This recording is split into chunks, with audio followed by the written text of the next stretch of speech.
പ്രകാശിപ്പിക്കുകയാണ്. സർവേശ്വരനായ ദൈവത്തിന് ഞാൻ നന്ദി രേഖപ്പെടുത്തുന്നു. ഈ നാടിനോടുള്ള തീർത്താൽ തീരാത്ത കടപ്പാട് ഞാൻ വീണ്ടും വീണ്ടും ആവർത്തിക്കുകയാണ്.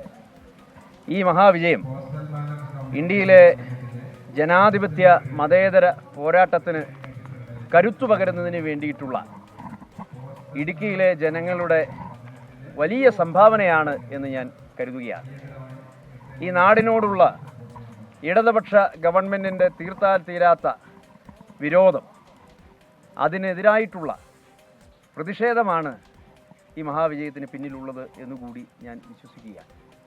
തീർച്ചയായും ഇടുക്കിയിലെ ജനങ്ങൾ കക്ഷി രാഷ്ട്രീയത്തിന് അതീതമായി കൂടി ജനാധിപത്യ മതേതര വിശ്വാസികൾ ഐക്യജനാധിപത്യ മുന്നണി മുന്നോട്ട് വെക്കുന്ന ആശയമാണ് ശരി എന്ന് പ്രതികരിച്ചിട്ടുണ്ട്.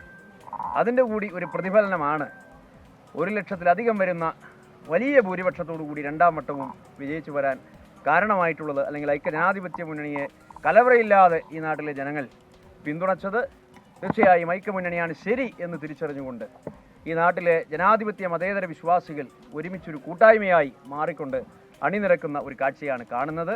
അതൊരു തുടർച്ചയായി ഇനി അങ്ങോട്ടുണ്ടാകും എന്ന പൂർണ്ണമായ വിശ്വാസമാണ് വ്യക്തിപരമായി എനിക്കുള്ളത്. ഈ തെരഞ്ഞെടുപ്പ് വിജയത്തിന് പിന്നിൽ പ്രവർത്തിച്ച ഐക്യജനാധിപത്യ മുന്നണിയുടെ മുഴുവൻ നേതാക്കന്മാർ, ഞാൻ ആരുടെയും പേര് ഇവിടെ പരാമർശിക്കുന്നില്ല, ഇവിടെ ഇന്ന് ഈ കൗണ്ടിംഗ് ഹാളിലുള്ള എല്ലാ പാർട്ടികളുടെയും നേതാക്കന്മാരുണ്ട്. അതോടൊപ്പം തന്നെ ഇവിടെ എത്താത്ത ബഹുമാന്യരായ നേതാക്കന്മാരുണ്ട്. അതോടൊപ്പം കഴിഞ്ഞ 40-45 ദിവസക്കാലത്തെ അക്ഷീണമായ പ്രയത്നമായിരുന്നു UDFിൻ്റെ ഓരോ പ്രവർത്തകരും ഒറ്റക്കെട്ടായി ഒരു മെയ്യായി ഈ തെരഞ്ഞെടുപ്പിൽ. അപ്പോൾ ഡീൻ കുര്യാക്കോസ് ഇടുക്കിയിലെ കാര്യങ്ങൾ പറയുകയാണ്. സർവശക്തന് നന്ദി എന്ന് തുടങ്ങിയതാണ്. എന്ന് പറഞ്ഞാൽ ആദ്യ വലിയ ലീഡ് ഉണ്ടാക്കിയത് ഡീൻ കുര്യാക്കോസ്. ഒരുപക്ഷെ ഇപ്പോൾ ബി ദിലീപ് കുമാർ അയച്ച ഒരു സന്ദേശം വളരെ പ്രധാനപ്പെട്ടതാണ്. ഈ 100 സീറ്റുകളിൽ 10,000 വോട്ടിന് താഴെയാണ് ലീഡ് നില. ഈ 100 സീറ്റുകളിൽ ഇപ്പൊ നമ്മൾ കാണിക്കുന്ന നാഷണൽ ടാലി അടങ്ങുന്ന എല്ലാം കൂടെ ചേർത്ത് 100 സീറ്റുകളിൽ 10,000-ൽ താഴെയാണ് ലീഡ്. അത് മാറി പറയും. ഇപ്പൊ എന്ത് സംഭവിക്കും? അതായത് ഈ പറയുന്നത് ഒക്കെ മാറി അറിയാം. ചിലപ്പോൾ ഇന്ത്യ സഖ്യം അധികാരത്തിലേക്ക് വന്നേക്കാം, അല്ലെങ്കിൽ NDA കുറച്ചുകൂടി മുന്നോട്ട് പോയേക്കാം. അപ്പൊ എന്ത് സംഭവിക്കാം? അതായത് നിങ്ങൾ ജാഗ്രതയായിട്ടിരുന്നോളൂ. 10,000-ൽ താഴെ മാത്രം ലീഡുള്ള 100 മണ്ഡലങ്ങൾ ഉണ്ടെങ്കിൽ ഇന്ത്യയിൽ എന്തും സംഭവിക്കാം. ഇന്ത്യയുടെ ആ കസേരയിലേക്ക്, ആ സിംഹാസനത്തിലേക്ക് ആര് ആസനസ്ഥരാകും എന്നുള്ള കാര്യം അത്ര വലിയ പോരാട്ടം നടക്കുന്നു അല്ലേ? കടുത്ത പോരാട്ടം. നമ്മളെ വീണ്ടും ഉത്കണ്ഠയുടെ പിച്ചാത്ത മുന്നിൽ ഇരുത്തും എന്ന് മാത്രമല്ല, ഭക്ഷണം കുറച്ചുകൂടി താമസിക്കും. മിക്കവാറും കാര്യം ഇത് തീരുമാനമായിട്ട് വേണ്ടേ ഊണ് കഴിക്കാൻ. അല്ലെങ്കിൽ എങ്ങനെ ഊണിറങ്ങില്ല.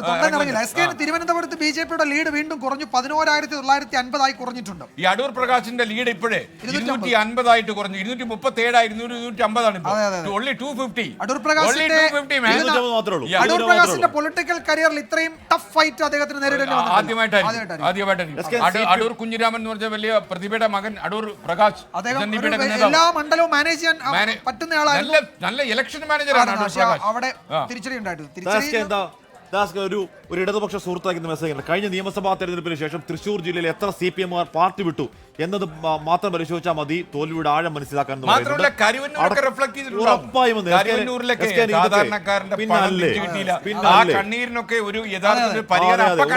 ഉറപ്പല്ലേ? വളരെ ലേറ്റ്. ഒരുപാട് എന്താണ് അത് കണ്ണു തുറപ്പിലേക്ക്.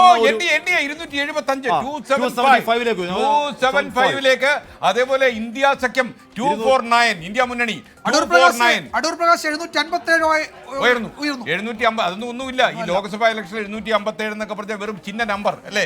വെറും നമ്പർ. രാഹുൽ ഗാന്ധിയുടെ ഭൂരിപക്ഷം വയനാട്ടിലെ 2,15,530.